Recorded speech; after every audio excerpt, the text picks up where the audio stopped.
सभी चिकित्सक गणों को नमस्कार। मैं doctor Akhilesh Narayan Singh, Narayan herbal speciality का डायरेक्टर।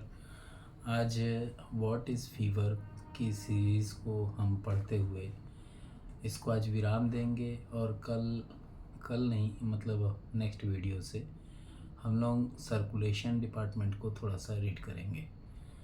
हालांकि नारायण हर्बल स्पेशलिटी अनुसंधान केंद्र के जो नासक रिसर्चर्स हैं उन्होंने अपनी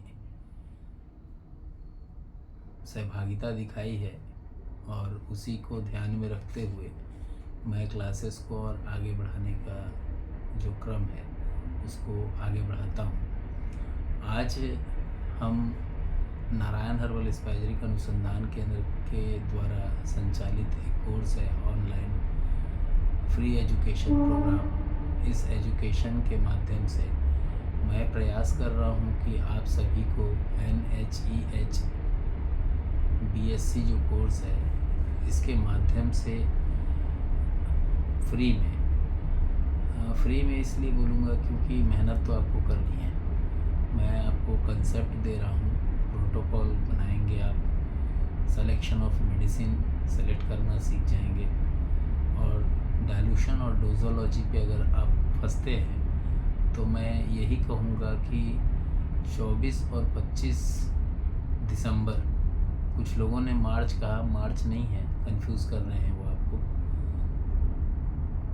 24 और 25 मार्च 2023 को रीवा मध्य प्रदेश में मैं एक क्लास देने जा रहा हूँ। अगर इस क्लास को आप अटेंड करना चाहते हैं तो अगर आपको लगता है कि नहीं मैं कहीं और होटल में कहीं और रुक सकता हूँ तो आपकी मर्ज़ी है, बट इस क्लास के लिए मैंने 3000 रुपये चार्जेस रखे हैं, जिसमें आपके खाने और रुकने की व्यवस्था है। और खाने मतलब भोजन, 2 टाइम का भोजन और 1 टाइम जो भी आप चाय नाश्ता करते होंगे। और इसके अलावा में प्रयास ये है कि डाइल्यूशन विथ डोजोलॉजी, और डाइल्यूशन कैसी 1:9, जंपिंग भी और विदाउट जंपिंग भी, सीरियल डाइल्यूशन के साथ।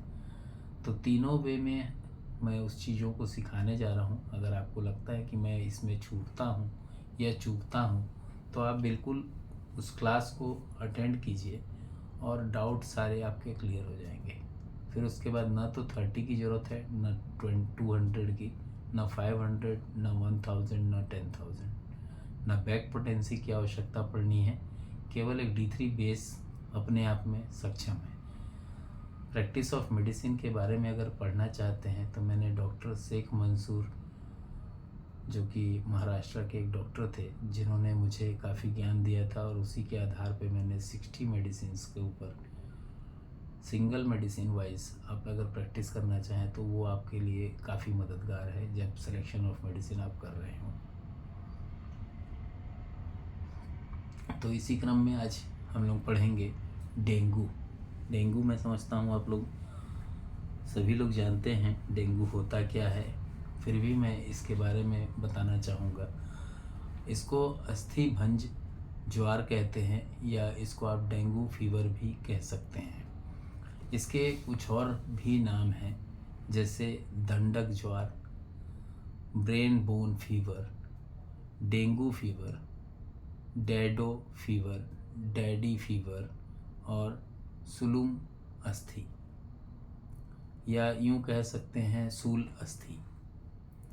तो इस तरीके से इसके विभिन्न नाम हैं, कंफ्यूज होने की ज़रूरत नहीं है। डेंगू नॉर्मल वे में सभी लोग कहते हैं। इसका एक परिचय हल्का सा देना चाहूँगा। एक हल्का संक्रमणकारी ज्वार जो प्रायः 7 दिनों तक रहता है। उष्ण एवं अधो उष्ण भागों में ये पाया जाता है। ये आरबो विषाणु द्वारा फैलाया जाता है, या यूं कहूँ कि फैलता है, जो प्रायः मच्छरों के द्वारा प्रसारित होता है। सिर, इसमें सर का दर्द होता है, स्टोन सील हो जाता है, या यूं कहूँ कि स्टेफोटोन सील हो जाता है। फुंसियाँ होती हैं और पेशियों व जोड़ों में एक अलग ही बेचैनी वाली पीड़ा होती है। विशेषतः घुटनों के जो जोड़ होते हैं उसमें ये अधिक देखने को मिलता है। इसका कारण क्या है, रोग की प्रधान कारण क्या है, ये जानना जरूरी है। आक्रमण ये सभी उम्र के लोगों को करता है। इसका प्रभाव जो होता है, इसका प्रभाव के कारण एक विषाणु है जो कि मच्छर के द्वारा मनुष्य के शरीर में प्रवेश करता है। इसे इडिस इजिप्टी नामक मच्छर इस रोग का प्रधान वाहक माना गया है। भारत में सन 1871 से 1875 तक इसका भयंकर रूप में प्रसार हुआ था। रोग का संचय काल कितना था, 5 से 7 दिन का, और कभी कभी इससे अधिक भी होता था। रोग का संचय काल के जो इसमें एक विशेष नोट है वो ये है कि तीव्र आशुकारी संक्रमण ये रोग होता है, और इस रोग के कारण मनुष्य के शरीर की शक्ति जो होती है वो धीरे धीरे क्षीण हो जाती है। इसका जो रोग का प्रधान है, रोग के अंदर जो लक्षण आते हैं प्रधानतः वो क्या होते हैं उनको भी जानना ज़रूरी है। ये अचानक फीवर आता है, और फीवर जो है वो 102 से लेकर के 105 डिग्री के बीच में उतरता चढ़ता रहता है। प्रायः उतरता कम है, चढ़ता ज़्यादा है। और ये साधारणतः जो नॉर्मल वे में अगर बात करें डेंगू के व्यक्ति को तो 100 डिग्री फीवर उसको कॉमन वे में मिलेगा। हाथ पैर पीठ जो जोड़ होते हैं, जॉइंट्स जो कॉमन बड़े जॉइंट्स भी हो सकते हैं, और वो अंगुलियों के जो इस टाइप के जो छोटे छोटे जॉइंट्स होते हैं उसमें भी, इस टाइप के जो मेटाकार्पल्स होते हैं इसमें भी उसके जॉइंट्स में पेन होती है, और अजीब सी पेन होती है, मतलब ये बर्दाश्त से बाहर वाला पेन होता है। इसमें क्या होता है कि कमर में भी दर्द लाता है। जो हड्डियां होती हैं वो इसमें ज़्यादातर प्रभावित होती है, जिससे चलने मतलब घूमने फिरने में बहुत ज़्यादा असहनीय पीड़ा और कष्ट का व्यक्ति सामना करता है। मच्छर हैं भाई, मच्छरों काटो मत। तो चलने फिरने में कष्ट होता है और व्यक्ति अपने आप को असमर्थ असहाय महसूस करता है। पहले ये एक जॉइंट में पीड़ा चालू होती है, फिर धीरे धीरे सभी जॉइंट्स में इसके दर्द आना चालू हो जाता है। साथ ही साथ में इसका जो टेम्परेचर होता है व्यक्ति का वो भी बढ़ते जाता है, और मुखमंडल जो होता है, जो उसकी लालिमा जो होती है, मतलब चेहरा जो होता है वो एकदम लाल टाइप का हो जाता है। और गले के इस पार्ट में, ये जो पार्ट देख रहे हैं ना, ये पार्ट, इस पार्ट में अजीब सा घुटन टाइप का महसूस होता है, दर्द होता है। कभी कभी उल्टियाँ भी होती हैं और उल्टी जैसा भी लगता है। फीवर जब उतरता है तो उस टाइम पे व्यक्ति को पसीना भी आता है, और कभी कभी साथ में डिसेंट्री भी हो जाती है।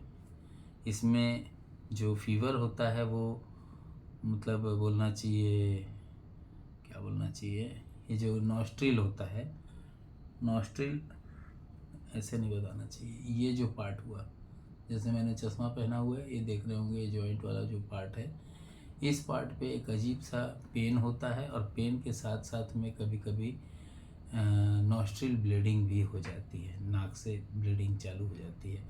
ऐसी अवस्था में आप A3B और साथ में H2 ले करके आप पिला सकते हैं पेशेंट को। प्रयास कीजिएगा D2 में हो। D2 मतलब D2 होता है डाइल्यूशन 3rd के बाद अगर आप D2 बना रहे हैं मतलब वो D5 हुआ, और वहाँ पे आपको कितना डोज देना चाहिए वो सीखने की चीज़ है। अगर समय रहा तो मैं ज़रूर उसको नेक्स्ट ईयर एक प्रोग्राम अहमदाबाद गुजरात में होने का है, उसको अटेंड कीजिएगा। मैं वहाँ उस चीज़ों को क्लियर करूँगा। जब आपके पास डाइल्यूशन 6th हो और आपको उसका यूज़ डाइल्यूशन 2nd में लेना लेना हो, सिक्स्थ में के अलावा फोर्थ में लेना हो, फिफ्थ में लेना हो, तो क्या डोजोलॉजी होगी जिसके बिहाफ पे वर्क करेगा, उसको आप सीख सकते हैं वहाँ पे। इसके अलावा में कुछ चीज़ें होती हैं जो और ज़रूरी होती है, जैसे फेरेंजाइटिस इसमें आने की संभावना होती है, क्रोनिक हेडेक हो सकता है पेशेंट को, इसमें ओकुलर जो पेन होता है वो भी होता है, गंभीर सर दर्द के अलावा इसमें मेलिल्जिया एक डिजीज़ होती है वो भी जनरेट हो जाती है, हड्डियों में पेन होता है, और मस्कुलो पेपुलर जो पोर्शन होता है वहाँ पे भी दर्द आता है, वहाँ कई बार राइगर्स भी आते हैं, और ये दिन में 2-3 बार होता है, विशेष करके ये बच्चों में होता है। इसमें नोट करने वाली कुछ बातें हैं, ये जो रोग होता है इसमें जब जॉइंट्स में जो जॉइंट्स के अंतर्गत आने वाली जितने भी पेन होते हैं उसमें NH बोन पेन आपका काम करता है, और इसको अगर बेस आप नहीं रखे हैं तो इसको आप NH पेन रिमूवर ड्रॉप से भी ठीक कर सकते हैं। इसके अलावा में अगर आपको लगता है कि नहीं मुझे इसको बनाना चाहिए तो F2 ले लीजिए। अगर मोटे मोटे जॉइंट्स हैं तो वहाँ पे लगाइएगा GE, बहुत अच्छा रिज़ल्ट देता है, और उसको यूज़ कीजिएगा D6 में, या अगर D9 में यूज़ कर रहे होंगे तो 1/2 कर लीजिएगा दवा को। 1/2 अगर नहीं करेंगे तो दवा जो होती है वो हैवी हो जाएगी उस पेन के लिए, और दर्द जो है वो बढ़ा देगी। नहीं विश्वास हो तो करके देखिएगा। बट D6 में अगर आप उसको तोड़ रहे हैं तो वहाँ पे वो एग्रीवेट करती है और पेन को बढ़ा देती है। 9th को अगर इसमें अगर 5 ड्रॉप से कम लिया जाए, जैसे D8 आप दे रहे हैं तो 3 ड्रॉप, D9 दे रहे हैं तो आपको 2 ड्रॉप, और कई लोग इसमें पोटेंसी मेथड भी चलाते हैं, तो उन लोग कहते हैं कि 1M दे दो। मतलब बात वही है, कान को आप ऐसे पकड़िए या कान को ऐसे घुमा करके ऐसे पकड़िए। कान तो आपने पकड़ा है भाई, घुमा करके पकड़ने से क्या मतलब, सीधे सीधे पकड़ लो, ठीक है। तो ये आज हम लोग जो पढ़े इसमें जो फीवर का जो वेग होता है वो अधिक होता है, और नाड़ी की जो गति होती है, जो मतलब पल्स रेट जो होता है वो कम होता है, ध्यान रखिएगा। इसमें कई बार आदमी कंफ्यूज होता है। तो जो फीवर होता है वो अचानक आता है, इसमें 2 से 3 से 7 दिन तक रहता है, और उसके बाद ही अपनी टेंडेंसी वो चेंज करता है। इसमें व्यक्ति को हाइपोटेंशन होता है, इसमें जो पल्स रेट होता है उसका प्रेशर जो होता है वो 1:20 mmHg तक जा सकता है। इसमें जो प्लेटलेट काउंट होता है वो बहुत तेज़ी से डाउन होता है, और साथ ही में इसमें वायरल होने के वजह से यहाँ पे F2 H10 F2 क्योंकि पेन और फीवर को वो कंट्रोल करता है। H10 क्योंकि वो अगर आपका डाइजेस्टिव लाइन, क्योंकि H10 जो होता है उसमें F1 का भी समावेश है और S5 का भी समावेश है। और आप सभी जानते हैं कि हमारी बॉडी का जो लीवर पार्ट होता है वो जनरेटर पार्ट होता है बॉडी के लिए, हमारी ख़ास तौर पे इलेक्ट्रोहोमोपैथी के सिद्धांत के अनुसार अगर हम बात कर रहे हैं तो।